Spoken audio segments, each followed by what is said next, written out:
कालपर्यंत माझा असा समज होता की आपल्या देशात लोक फक्त जत्रेसाठी, क्रिकेटची मॅच पाहण्यासाठी किंवा गणेशोत्सवासारख्या धार्मिक उत्सवासाठीच एकत्र येतात. मग आज असं काय झालं की स्वतंत्र भारताच्या एका शहरात एका जमावाला मोठ्या संख्येने एकत्रित यावं लागलं? पांडुरंग महाजन, त्यांच्या स्टेटमेंटमध्ये तुमचं नाव आलं. साध्या सोप्या सरळ भाषेत सांगितलेलं कळत नाही का? अरे तुझ्याकडे थेट हाच पर्याय कसा असतो रे नेहमी?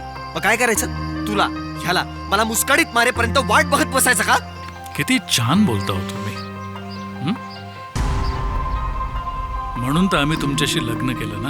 मी तुला परवा थांबवायलाच नको होतं निनाद. बरं नाही वाटत. आपल्याच माहितीतल्या महिलेचे असले फोटो पाहायला मिळणं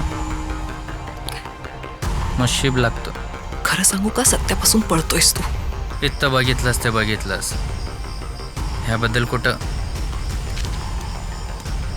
तोंड उचकटलंस ना तर लक्षात ठेव. कोणीतरी पुढे यायला नको का? मागं खेचायला काहीच ताकद लागत नाही रे, पुढे यायला ताकद लागते. एकदा ठिणगी पडली ना, मग वणवा पेटायला वेळ लागत नाही. मग अख्खच्या अख्खं जंगल जगून खाक होतं, खाक.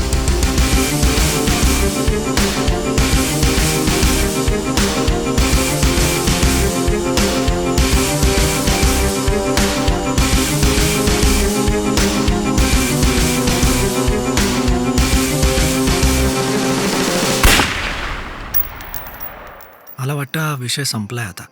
फुकट स्वातंत्र्य मिळालेली पिढी आहे आपली. आपला कुठल्याही लढ्यात सहभाग नाही. आपण स्वातंत्र्य सैनिक नाही, राजकारणी नाही, खेळाडू नाही, कलाकार नाही. आपल्याला आपली अशी काही ओळखच नाहीये.